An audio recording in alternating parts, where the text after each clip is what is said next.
السلام علیکم ورحمۃ اللہ وبرکاتہ۔ محترم دوستو، یہ تو آپ تمام لوگوں کو پتہ ہوگا کہ اللہ رب العزت نے فرشتوں کو پیدا فرمانے کے بعد ان کے ذمے کچھ ڈیوٹیاں مقرر کر دی ہے۔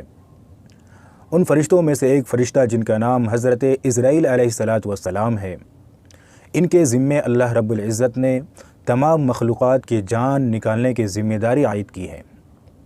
حضرت اسرائیل علیہ السلام جن کو موت کا فرشتہ بھی کہتے ہیں، یہی فرشتہ تمام انسانوں کی روح قبض کرتا ہے۔ ایک مرتبہ اللہ رب العزت حضرت اسرائیل علیہ السلام سے کہا کہ تم آج تک اتنے لوگوں کی جان اور روح قبض کیے ہو، کیا تمہیں کوئی ایسا موقع آیا ہے جس پر تمہیں کسی انسان کی روح قبض کرنے پر افسوس ہوا ہو، غم کا احساس ہوا ہو؟ تو حضرت اسرائیل علیہ السلام نے کہا کہ یا اللہ، دو موقع ایسے تھے جس پر مجھے نہایت ہی غم کا احساس ہوا ہے۔ ان میں سے ایک موقع ایسا تھا جس پر آپ کا حکم یہ ہوا تھا کہ ایک کشتی جو بیچ سمندر کے درمیان پھنسی ہوئی تھی، آپ کا حکم یہ ہوا تھا کہ اس کشتی میں جتنے لوگ سوار ہیں سارے کے سارے لوگوں کی روح قبض کر لی جائے، صرف ایک شیرخوار بچے کو چھوڑ کر، جو بچہ اپنی ماں کی گود میں بیٹھ کر دودھ پی رہا تھا۔ آپ کا حکم یہ ہوا تھا کہ اس بچے کو چھوڑ کر سارے لوگوں کی روح قبض کر لی جائے۔ اس پر مجھے نہایت ہی غم کا احساس ہوا تھا، افسوس ہوا تھا کہ اس چھوٹے سے معصوم بچہ اب اس کا کیا ہوگا، بیچ سمندر میں پھنس کر اس کی زندگی کا کیا ہوگا۔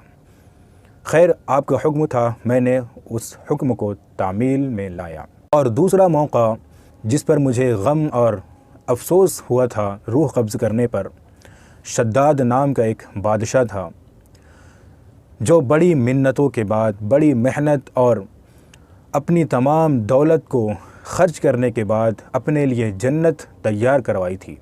اس جنت کو بنانے کے لیے اس بادشاہ نے اپنی تمام پونجی، دولت، ساری چیزیں اس جنت کو بنانے کے لیے خرچ کر دی، اور کافی عرصے کے بعد جب وہ جنت بن کر تیار ہو گئی، وہ جنت ریڈی ہو گئی، تو جب بادشاہ اس جنت کو دیدار کرنے کے لیے، اس جنت کو زیارت کرنے کے لیے جا رہا تھا، اور جیسے ہی وہ جنت کو دیکھنے کے قریب پہنچا، آپ کا حکم یہ ہو گیا کہ اس شداد کی روح قبض کر لی جائے۔ تو اس پر مجھے نہایت ہی غم کا احساس ہوا، افسوس ہوا کہ اتنے محنتوں کے بعد، اتنی دولت خرچ کرنے کے بعد اپنے لیے اس نے جنت بنوائی، اگر ایک جھلک یہ اپنی جنت کو دیکھ لیتا تو اس کے دل کو تسلی مل جاتی، لیکن آپ کا حکم تھا، میں نے اس حکم کی تعمیل کی، اور اس کو جنت کی زیارت کرنے سے پہلے ہم نے اس کی روح قبض کر لی۔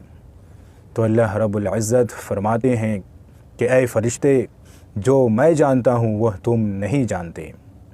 وہ بچہ جس پر تم نے غم کا احساس کیا تھا، تمہیں افسوس ہوا تھا سمندر میں، یہ وہی بچہ ہے جو آج بڑا ہو کر بادشاہ بنا، اور پھر بادشاہ بننے کے بعد خدائی کا دعویٰ کیا، اپنے آپ کو خدا کہلاتا تھا، اور اس نے اپنے لیے جنت بنوائی تھی۔ جو اس کی خدائی کو مانتا، اس کو اس جنت میں داخل کرتا۔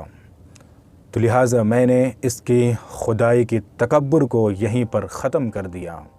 یقیناً دوستو، اللہ رب العزت کی حکمتیں، اللہ رب العزت کے علم تمام چیزوں سے بڑھ کر ہیں۔